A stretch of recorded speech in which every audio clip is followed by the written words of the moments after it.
Mamá. La asaltaba el llanto en todo momento y por cualquier cosa.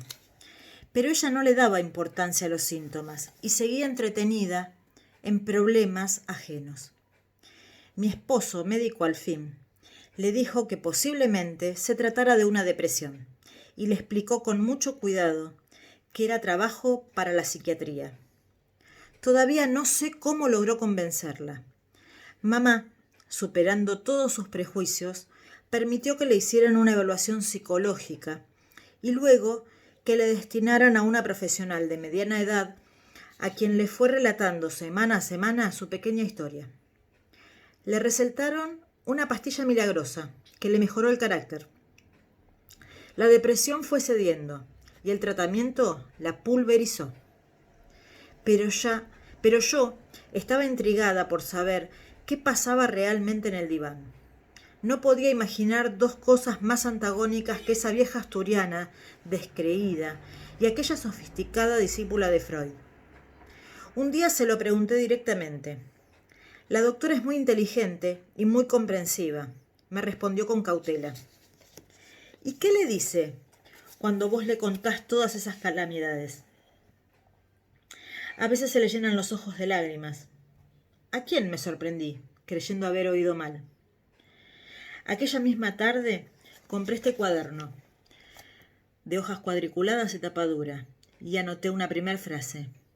La mujer que hacía llorar a su psiquiatra. María. Mamá tuvo esa misma noche un sueño premonitorio. Volvió a soñar la voz desesperada de María del Escalón en la dársena de Vigo, mientras ella subía la planchada y mientras la saludaba con un pañuelo blanco, flaca, exánime y asustada, desde la cubierta del vapor. Era un llanto o un grito, y solo muchísimos años después, mamá pudo descifrar su verdadero significado. Pero en esa madrugada de fin de milenio, se despertó con un extraño presagio en la piel y anduvo todo el día con él sin atreverse a verbalizarlo. Hasta que en el atardecer de ese mismo sábado intrigante, mi tía Otilia llamó para avisar que María del Escalón finalmente había muerto. Nada sufrió, la consolaron.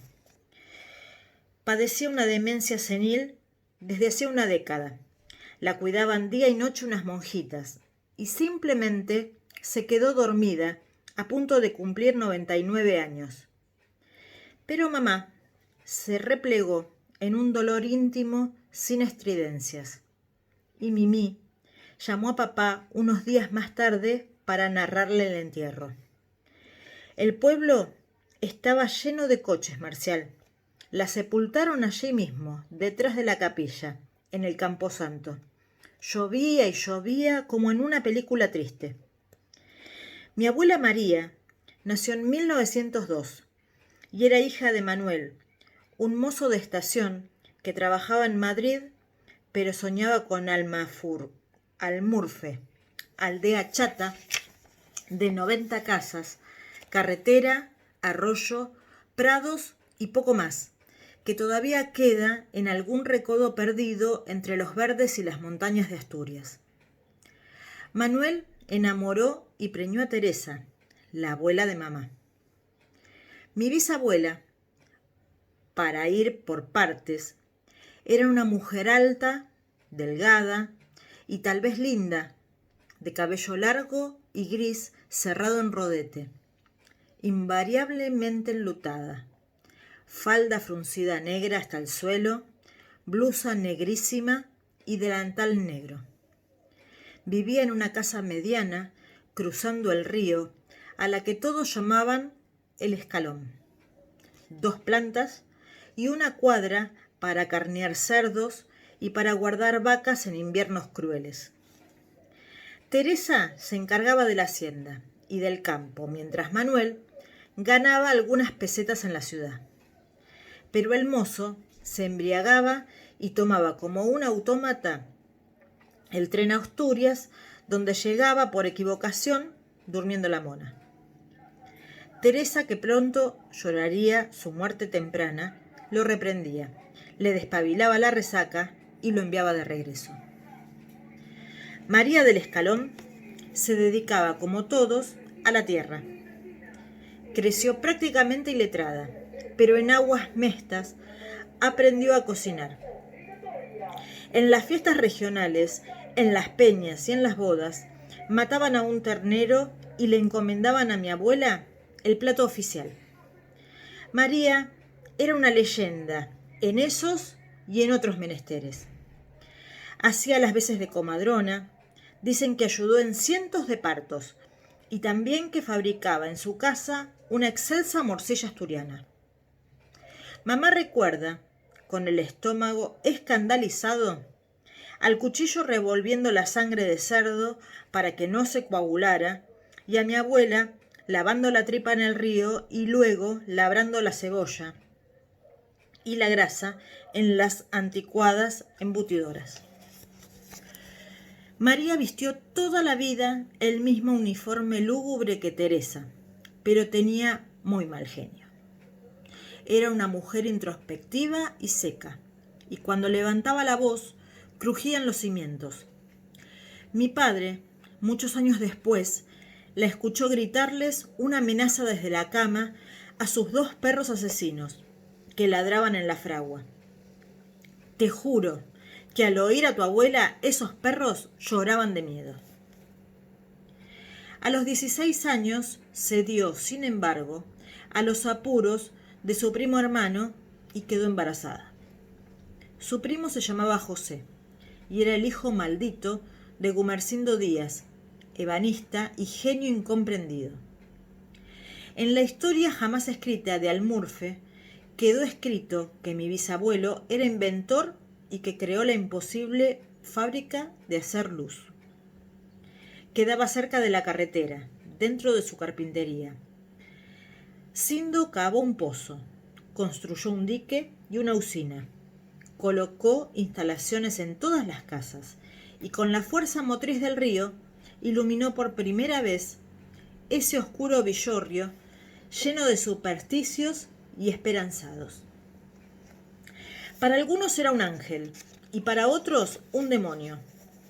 Pronto tuvo enemigos y una noche le prendieron fuego el taller. La fábrica de hacer luz, la obra de toda una vida, quedó en manos en una hora reducida a cenizas. Y Sindo empezó ese día a morirse de rabia o de simple indolencia. Cuando lo noticiaron de que su hijo había dejado encinta a la hija de Teresa, le ordenó a José que se casara de inmediato. José era alto y guapo, y no quería asumir sus obligaciones. Sindo fue severo y hubo una ceremonia con sidrina y gaitas. La joven pareja se fue a vivir al Escalón, y cuando el bebé nació, mi abuelo se fugó a Cuba. Tardó 10 años en volver. Nada se sabe de aquel exilio dorado, salvo que el príncipe consorte se dedicó con idéntico oficio a la carpintería y a las putas cariñosas de La Habana. No escribió cartas ni envió mensajeros, así que nadie puede jurar sobre la Biblia que no tomó nueva esposa ni produjo nuevos hijos y que no retornó a casa, en realidad para huir de aquel remozado calvario. Lo cierto es que retornó un día, sin previo aviso, y que María lo recibió lacónica y se le entregó con resiedumbre.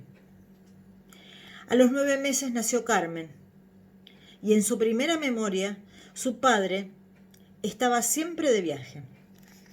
Se iba semanas enteras a fabricar muebles de pueblo en pueblo, y volvía habitualmente sin un céntimo, con un talante de los 1000 demonios y con un hambre voraz. María, aconsejada por su madre, le pedía a Dios que José no reincidiera. Pero una tarde de domingo tuvo un incidente con Dios y no volvió a frecuentarlo. Mamá recuerda que la iglesia estaba llena y en recogimiento, y que María, que confesaba y comulgaba una vez por año, yacía arrodillada a oídos del cura de Agüera, que tenía fama de libidinoso, y también una prole diseminada por toda la comarca. De repente mi abuela se levantó como tocada por un rayo y le gritó delante de todos: «¿Pero qué mierda le importa a usted lo que yo hago con mi marido en la cama?» El cura, gordo de limosnas y rojo como un morrón, casi cae fulminado por el susto y la vergüenza. María juró que no volvería a pisar la casa de Dios y advirtió en voz altísima que no contaran con ella para la colecta de Corpus ni para la de San Blas. Con los años, despreció al Papa y al Vaticano, abrazó la lucha del proletariado y se hizo comunista. Sindo los abandonó rápido, y María y José se abocaron a guerrear entre ellos con pasión y sin desmayos. Una noche mandaron a Carmen para la cama, y desde allí los escuchó despreciarse. «Nunca traes una peseta, no te haces cargo de tus hijos, todo lo que ganas lo gastas en mujerzuelas», le reprochaba su madre. Se escuchó un breve pero amenazante silencio, y entonces volvió a tronar la voz de María. «Baja esa mano, José, baja esa mano, porque ahora mismo cojo el hacha y te abro la cabeza en dos». José, a pesar del escarnio, le hizo 2 hijos, y luego se marchó 3 años a Madrid, y fue como si nuevamente se lo tragara la tierra. Después volvió y le hizo 2 hijos más, en muy poco tiempo, y mantuvo con María y con Teresa escaramuzas que nunca acabaron. Mi bisabuela, harta de tanto descaro, empezó a zaherirlo durante las sufridas veladas del escalón. Los niños comían polenta de un plato que apoyaban sobre las piernas, sentados en un escaño de madera que daba vuelta por las 4 paredes de aquella cocina de campo sin mesa ni sillas. En el centro atizaban el fuego y sobre las llamas mantenían la olla de hierro de tapa y 3 patas que colgaba con una cadena del techo. «Eres un vividor», le decía a Teresa una noche. «Un vividor». «Cállese, vieja, que me estoy enojando», le respondía el carpintero con la boca llena. «Cállese que se me acaba la paciencia». Teresa siguió y siguió, y de golpe mi abuelo estalló en un alarido. Tomó el plato lleno de papas y lo tiró al suelo. El plato, las papas y la maldición rebotaron un rato por los zócalos, mientras la sombra gigante de José de Sindo caía sobre los niños de boca abierta y ojos aterrorizados. «María, recoge nuestras cosas, nos marchamos de esta casa», dijo sin mirar a María, odiando con la mirada llameante a Teresa, que permanecía altiva y orgullosa, sosteniéndole la furia. Se mudaron a la casa de una vieja vecina, a quien prometieron cuidar, lavarle la ropa y pagarle con puntualidad el alquiler de esa sala grande donde todos dormían apretujados. Mi abuelo pagó el primer mes y luego hizo oídos sordos a los reclamos de la patrona. Desde entonces llevarían una vida nómade, provisional y hacinada. Muchas veces arrendaron cuartos y nunca tuvieron nada propio de qué aferrarse. Mi abuela se llamaba María y había sido una virgen campesina. Mi abuelo se llamaba José y era carpintero, pero mamá ya sabía que para ellos nunca habría Navidad. José de Sindo siguió ausente. Nadie sabía nunca decirle dónde se encontraba. A veces volvía de Gijón o de Oviedo y rechazaba los potajes desabridos que comían todos y pedía huevos fritos, lujo que se comía delante de sus hijos hambrientos y zaparrastrosos. La maldad es una metáfora de la ignorancia, y mi abuelo era un talentoso artista de la madera, pero también un gran ignorante. Tal vez fue malvado, sin conciencia de serlo. Aunque era republicano, utilizó la excusa de la batalla para aceptar trabajos remotos y para seguir farreando en otros lares. La persecución de los falangistas diezmó al pueblo, y los hombres de la República escapaban al monte y las hordas del franquismo llegaban montadas en jeeps y armadas con fusiles pesados. Entraban a la fuerza a las casas y se robaban las gallinas, los pocos comestibles que los aldeanos almacenaban por temor apocalíptico en sus expensas. Tronaban cerca las bombas y pasaban rasantes los aviones de combate. Cuando los rebeldes capitularon y la guerra terminó, la familia Díaz era peor que pobre, y José de Sindo seguía fumándose y reapareciendo como un mago de magia modesta, pero letal. Los chicos robaban frutas de los árboles de las familias pudientes y se doblaban frente al surco. Los días más felices de la infancia de mamá tuvieron que ver con un cerdo flaco y huesudo que tuvieron que ver con un... Los días más felices de la infancia de mamá tuvieron que ver con un cerdo flaco y huesudo que José trajo aduciendo que era un pago por una instalación eléctrica. El cerdo, asesinado y racionado por María, duró casi un mes. El otro milagro sucedió en fiestas de guardar en la Riera, cuando en un alarde con amigos, mi abuelo intervino en un remate de feria y compró una canasta de dulces, panes, bollos y rosquillas, manjares eventuales para bocas amargadas. Se verá luego cómo y de qué manera murió mi bisabuela Teresa, y por qué la vida de esa familia pendía de un hilo hasta que el hilo se rompió. Lo que importa ahora es que un mal día José le dijo a María que alguien quería matarlo. En 2 o 3 aldeas y en un pequeño municipio, mi abuelo había cobrado por anticipado trabajos que nunca terminó. Unos damnificados de pocas pulgas le habían dado un ultimátum y después había prometido coserlo a navajazos. Vendrían de un momento a otro, y a José no le quedaba más alternativa que levantar los petates y largarse bien lejos. Consuelo, su hermana menor, había cruzado el Atlántico y llevaba una existencia decorosa en una ciudad monumental llamada Buenos Aires. José tenía un plan. Hipotecarían la casa de Sindo y recibiría su parte de la herencia por adelantado. María pediría a su propio hermano de Tineo unos billetes. Mi abuelo viajaría primero, como clandestino, se asentaría en la América y les enviaría desde allí efectivo para que también se embarcaran. No hay mal que por bien no venga. María, es una segunda oportunidad. Mi abuela se corrió a tinco, pero su hermano Rogelio fue tajante y sabio.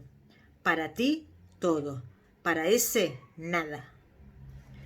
La familia de Sindo, sin embargo, le arrimó unos billetes. José armó su bolsa y unos amigos de Almurfe lo sacaron de noche y lo llevaron al Belmonte, donde permaneció escondido.